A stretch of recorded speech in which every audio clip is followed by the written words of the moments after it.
And welcome to the Core Connection. I'm Mira Rubin here with you on Enlightened World Network. And today's topic is rebirth. We have in any given moment the opportunity to recreate ourselves, to be born into a new expression of life. And we don't often take advantage of that opportunity because we view one day as a continuation of the day before. So let's look at what it would mean to allow ourselves to be reborn, redefined, renewed, made new. I think it should be an interesting conversation. But before we get started, let's just take a minute or two to get present. Let's take a deep breath in through your nose and hold it. And imagine clean, crisp oxygen flooding your lungs, flowing into your bloodstream, nourishing all your cells, all your organs, bringing vital life energy to your body and being. And as you exhale, exhale any tension, stress, negativity, fatigue. And now let's take another deep breath in through your nose and hold it. This time, imagine brilliant, bright light lighting you up from the inside out, illuminating, electrifying, and energizing all your cells, your molecules, your electrons, creating a brilliant beam of light and energy from your heart out into the world. And as you exhale, exhale any remaining tension, stress, negativity, fatigue. And now let's press our palms together. Vigorously rub your hands together to feel the friction, the temperature, the pressure, the motion, the tickling and tingling when you stop. And allow all those sensations to bring you present right here, right now, into this remarkable physical form that enables us to experience life. Welcome, welcome, welcome. Good morning, Rosalind. Welcome. So good to have you here with us this morning. And welcome to everybody else who's joining us. So we are talking about rebirth, reawakening, also perhaps renewal, making ourselves new again. So we live as if each day is a continuation of the day before, and there's a lot of comfort in that, certainly, in the certainty that, or the illusion of certainty that things from one day to the next are the same.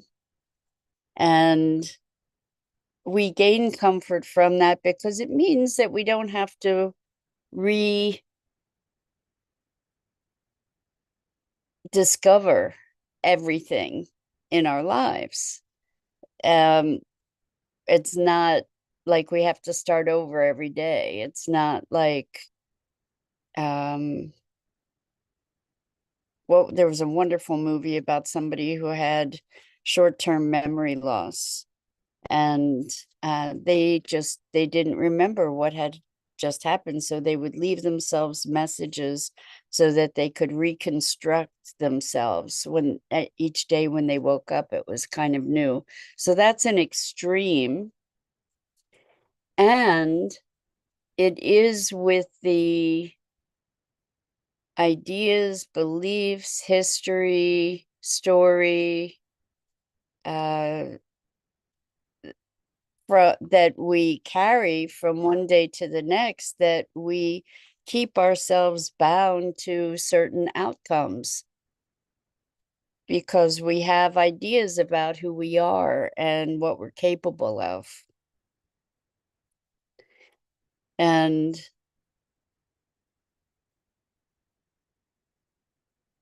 that assumption in continuity, it's a double-edged sword. It's a double-edged sword because on the one hand, it gives us some sense of security. Yes, things are where they were. The world is as it was. We're moving forward. The wonders and the horrors are still all the way they were. And I am the way I was. But there are lots of things in our lives that we don't necessarily want to perpetuate. And yet we do. So what kinds of mechanisms are we using to perpetuate our reality? Well, part of it is our internal dialogue. So there is this foundational assumption that things are the same as they were, but also our internal dialogue is patterned to a very great degree. And we can find ourselves having the same conversation with ourselves over and over and over again, almost like we're stuck in a loop that is controlling us more than we are controlling it. We're more at the effect of it.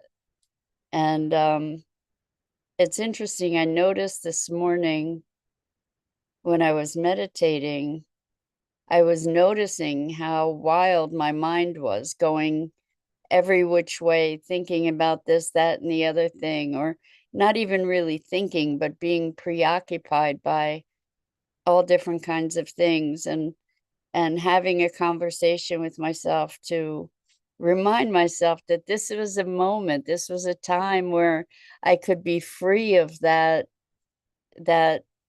frantic race in my head, the monkey mind jumping from one tree limb to another, that I could actually relax and allow myself to let go of that for the moment, because it would be there later if I want to retrieve it. And I think that this is what happens, is that we just get caught in these loops that keep us where we are. And so one thing that is available to us to gain greater freedom from these loops, from this sameness that can be oppressive. There's some sameness that's certainly liberating, in that we don't have to put attention there, right? But there's also sameness that is imprisoning, that's constricting. And one thing that we can do is allow ourselves to step beyond, to become the witness. And when we allow ourselves to become the witness, we gain a little bit of a distance from whatever that behavior is, and that whatever that pattern is. It allows us to stand outside the pattern and recognize the pattern as a pattern. And then with that recognition, we have a greater freedom to say, oh, that's an interesting pattern. We don't have to be attached to that pattern. We can allow that pattern to do whatever it's doing, and we don't have to be blind to it. We don't have to be immersed in it. It loses its power somehow, and we lose identification with it, which is a really important aspect of this thing, because we think that we are our thoughts. We think that we are our beliefs. We think that we are the identity that we've constructed for ourselves with the help of other people and the world. So I had a really interesting conversation with someone who I'm very close to, who has some issues with anger being a default. And there are a number of us, I think, who have anger as a default mechanism.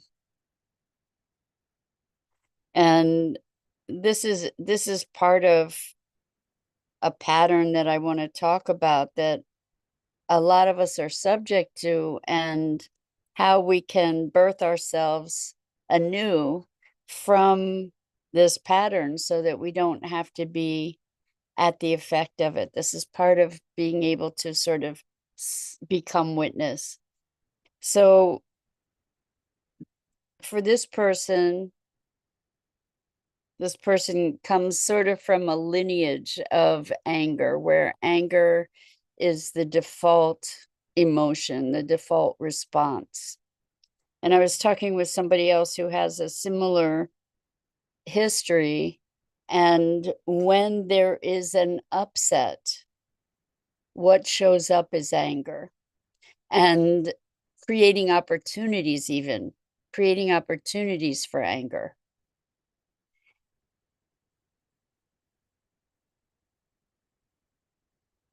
And that anger masks or is an expression of other pent-up emotion, like fear or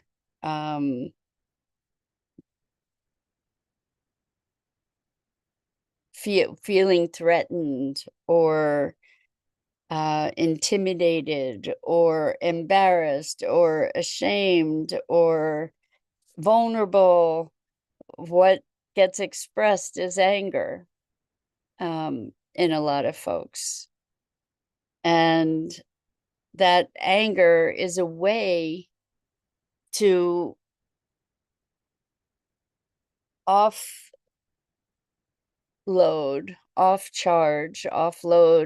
a lot of that emotional energy. The thing is that it's easy to get caught in that cycle. When we get into a cycle of anger, particularly, there's a righteousness that comes with it usually, and sort of a puffing up, and maybe blame as part of it. And it can be a very, very destructive energy. And it's often, as I was saying, fueled by other emotions. It's just an expression of emotion, but it's not necessarily authentic to the source. Whatever the anger is, whatever the trigger is that sparks that anger, is accelerated, fueled by the underlying emotions. So for this person, they were furious. They were in a fury, in a rage. And in this rage, which is not an uncommon state, but in this rage, they were making pronouncements about how things were and how things needed to change. And I said, first off, please stand back and observe this upset and notice that there are all these other emotions that have been very, very, very high pitched for you lately. And what's showing up now is anger. And all of those other emotions are acting like accelerant, like pouring gasoline on a fire, because those are the emotions that really needed expressing, and anger is just a lot more comfortable. And I prevailed upon this person to restrain from and refrain from making any life choices in that kind of state. Because what happens for so many of us is we are like a runaway train. Um, we get so caught up in the emotion that that's all there is, that viewpoint is all there is. And when that reality becomes so pronounced, we don't recognize that we have been overtaken. And to circle back to the topic of rebirth, when we can recognize, and we don't always have the gift of being able to recognize, but when we can recognize that there's something like a default going on, like we've just sort of fallen into a habitual kind of pattern, we often have the grace to notice that. When we do, that's an opportunity to make a choice. Maybe to make a choice to just divert attention, to create a state shift, an energy state shift. When we're in the midst of a rage, it's blinding. You know, we've heard the phrase blind rage. It is blinding because we are only seeing red. We are only seeing through that filter. And this is just an extreme example of the kinds of patterns that we live in all the time. And that we can rebirth ourselves from, that we can free ourselves from by determining that we are not those things that we believe ourselves to be necessarily. Years and years ago, it was a revelation to me to realize that given the right conditions, which right is not the best word, but given a precise a precise condition, we would each be capable of anything. I would be capable of anything in a specific circumstance. And so Rosalind says, how about addictions like smoking? I think that that's a great example. So I'm going to give an example from my life. How do you interrupt the habit? So it's such a good question, and I can give you an example from my life. I was smoking. I never was a long-term smoker, but there was a period where I was smoking and I didn't want to be smoking, but I was, and I kind of was involved in all the emotions around that, like hating myself for not being able to stop, et cetera, on and on. And at the time, there was a moment of grace, I'll say, where I heard on the radio an advertisement for quitting smoking, and it was Yul Brynner. And Yul Brynner was an incredible actor. He was in The King and I, very regal presence, bald head, big man.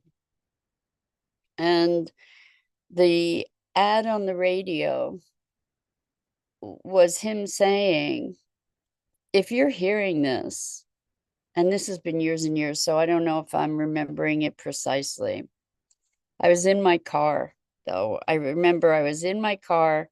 I was being a sales rep for eyewear, eyeglass frames.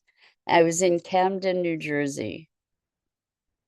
And it's interesting that I remember this because I often don't remember what I did last week. So um, anyway, on the radio was Yul Brynner saying, if you're hearing this, I'm dead. And I died of lung cancer from smoking. And I prevail upon you. I plead with you. If you are smoking, just stop. And I had in that moment a choice. And I don't know if it's that the stars were aligned or what, but I allowed that message to touch my heart. And I stopped smoking. That was it. I just stopped. Now, I don't know that that is something that resonates for other people, but we can give ourselves that opportunity to just say, you know what? I recognize that I I could be killing myself with smoking. That's one way to do it. Now, another example was with a client who was able to stop smoking when he reconciled something with his father. It was very, very interesting to just be able to have the acceptance of his father, who's dead, but to have an interaction in his heart and mind with his father where his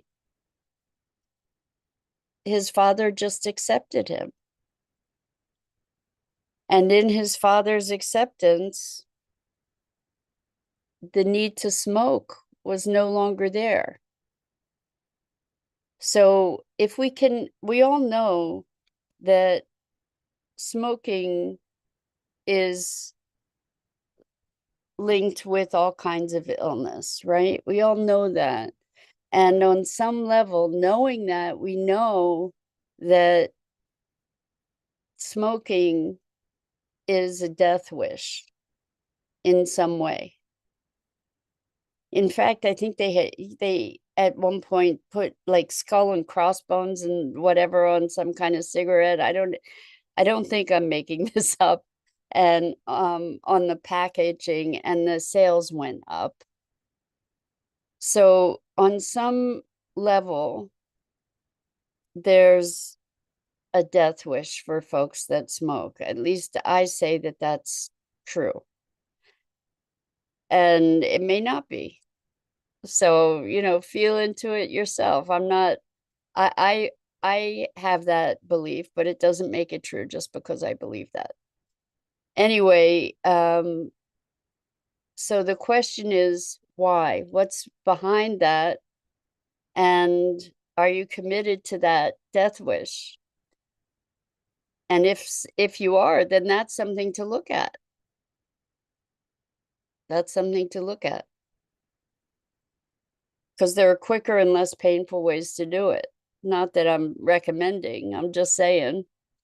Um, it's maybe by making a choice to live that could break out of that habit, to create a rebirth, and in a literal way to say, I want to live, to choose life. I guess that is probably one of the greatest forms of rebirth there is. I think the way to interrupt the habit is to shake ourselves out of that hypnosis that has us doing those habits.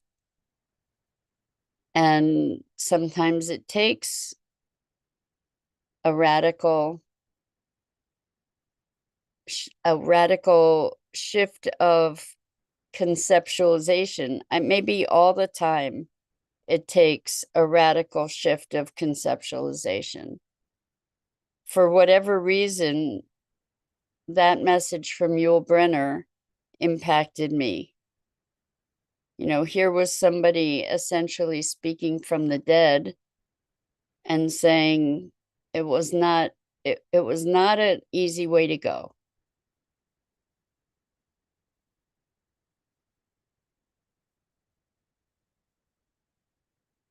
And I think we have all kinds of other patterns in our lives that, while maybe not as obviously detrimental, are still constraining us and maybe sucking our lives dry. And so what does it mean to choose life? Rebirth. What does it mean to choose life? To recreate ourselves, because we do have the ability to recreate ourselves, to step out of the common, to step out of the thrall of the routine,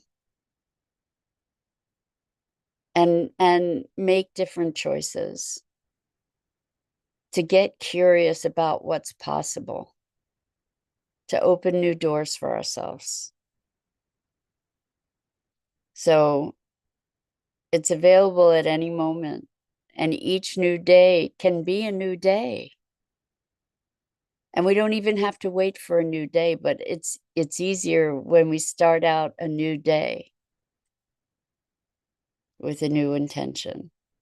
So that's it for today. I'm Mira Rubin. This is the Core Connection, and I go live here each weekday morning at 9 a.m. Eastern on the Enlightened World Network Facebook page and YouTube channel. And I invite you to please like, follow, and share Enlightened World Network and me.